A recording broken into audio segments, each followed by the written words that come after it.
శరణు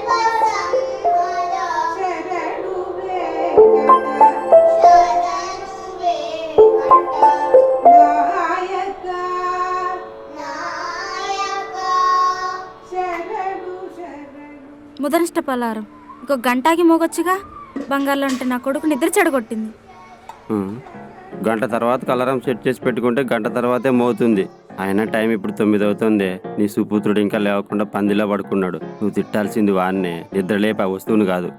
కొడుకును కొట్టే తల్లిని చూశాను కానీ చెడగొట్టే తల్లిని నిన్నే చూస్తున్నా. నేనేం చెడగొట్టట్లేదు, జాగ్రత్త తీసుకుంటున్నా.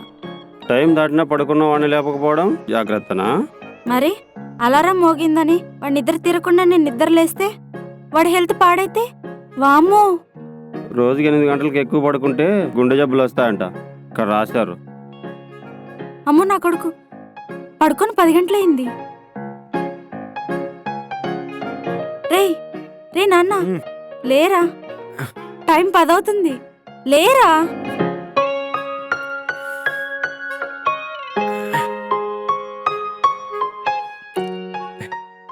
ఏందమ్మా పొద్దున్నే 8 గంటల కన్నా ఎక్కువ పడుకోకు నాన్న, గుండె జబ్బులు వస్తాయంట. సర్లేపో.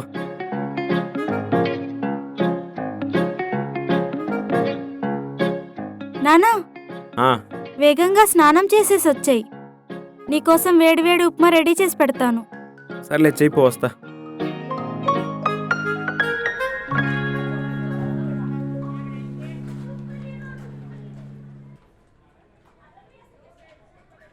నాన్నా నీకు గుర్తుంది కదా, సాయంత్రం పెళ్లి చూపులకి వెళ్ళాలి. బా గుర్తుందిలమ్మా. అయినా అబ్బాయి అమ్మాయి మాత్రమే రెస్టారెంట్లో కలుసుకునేది ఏంది? పెళ్లి చూపులు అంటే పెద్దలు వస్తారు కదా. ఇప్పుడు ఇదే ట్రెండ్ రా. అయినా నలుగురు మీ పక్కన ఉన్నప్పుడు ఏం మాట్లాడుకోగలరు? నాకు తెలిసి ఇదే బెస్ట్. ఏం మాట్లాడాలనుకున్నా ఓపెన్గా మాట్లాడు, సరేనా? నువ్వేం కంగారు పడుకురా. నా కొడుకు జీవితంలోకి మరో అమ్మాయి వస్తుంటే అంత ఈజీగా ఓకే చేస్తానా? చాలా జాగ్రత్త తీసుకొని క్షుణ్ణంగా పరిశీలించి ఓకే చేస్తా. మరి అతి జాగ్రత్త కూడా అంత మంచిది కాదు. మీరు మూసుకొని ఉప్మా తినండి, ఏం చేయాలో నాకు తెలుసు.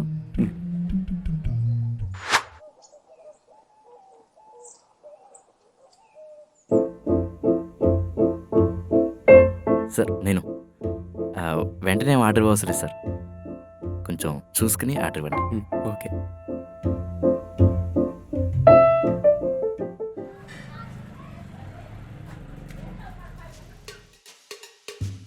ఏమే ఇప్పుడు ఇదంతా అవసరం అంటావా?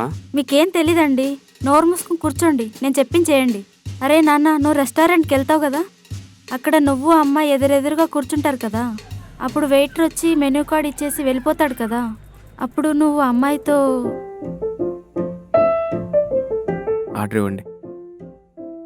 పర్లేదు మీరే ఆర్డర్ ఇవ్వండి. పర్లేదు, మీకు నచ్చింది ఆర్డర్ ఇవ్వండి. ఇలా మెనూ కార్డ్ తీసుకుంటూ ఉండగా ఏంటండి అలా చూస్తున్నారు? యాక్ట్ చేయండి.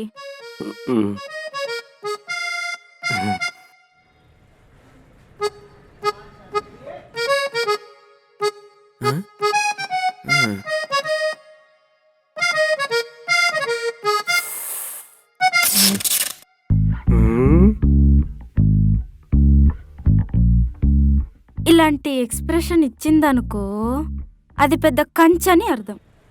అలా కాకుండా ఎక్స్క్యూజ్ మీ, మీకు నచ్చింది నేను గెస్ చేసి ఆర్డర్ ఇస్తానండి అని చెప్పి కవర్ చేసేయి. ఆ పిల్ల నెంబర్ 1 పిల్లని స్టాంప్ వేసేయచ్చు, కోడలుగా ఇంటికి తీసుకురావచ్చు. ఓకే.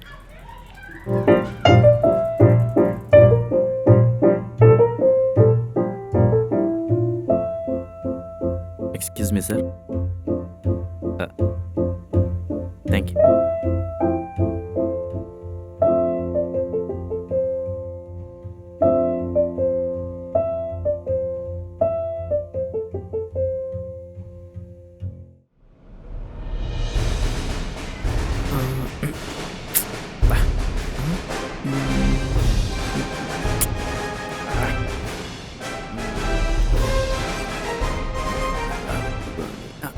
ఏం చేస్తున్నారా?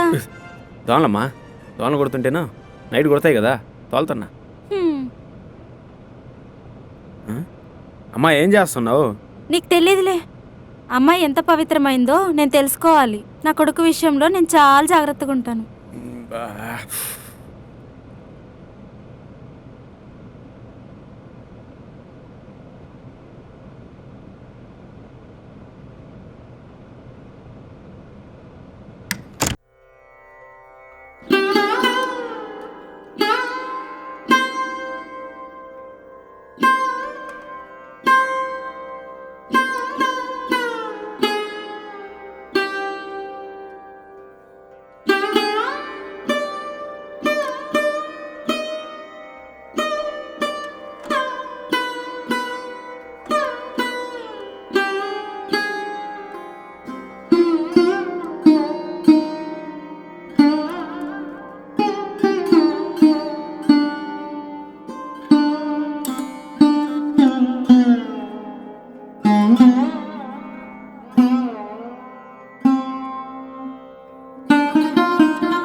ఏంటిది? అది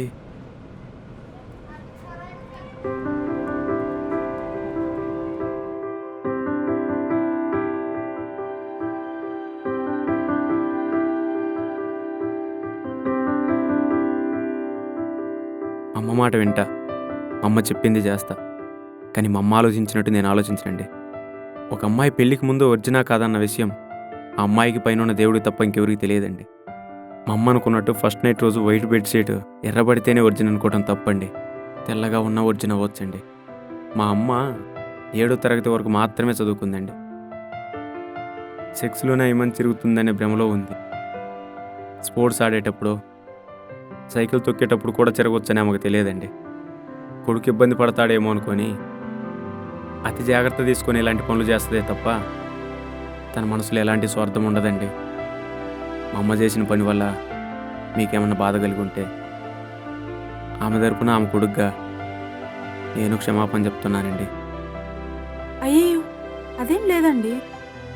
ఇన్నాళ్ళు నన్ను అర్థం చేసుకునే భర్త దొరుకుతాడో లేదో అని భయపడేదాన్ని. నన్ను కాదు, ఓ ఆడదాన్ని అర్థం చేసుకునే భర్త దొరికాడు.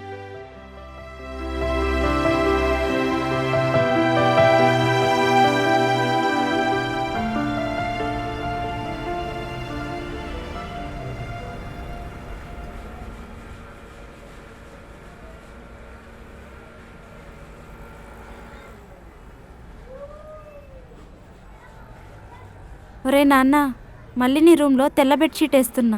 పక్కింటి ప్రమిళ చెప్పింది, ఒక్కరోజు కాదు వరుసగా 3 రోజులు తెల్ల బెడ్షీటు ఎర్రబడాలంట.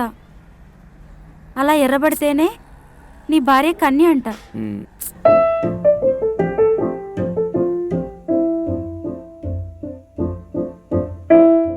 ఏంటంట?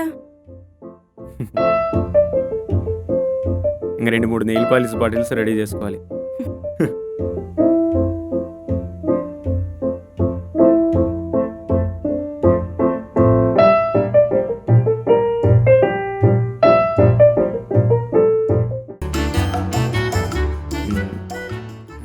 ఏండి మీది అడ్డుగా ఉందండి. సరే మీరు వెళ్ళండి. ఆహా, అదేం అక్కర్లేదు. ఇందాకట్లేక ఫోన్ మాట్లాడండి, నేను పక్కన పెడతా. అక్కర్లేదు, మీరు వెళ్ళండి.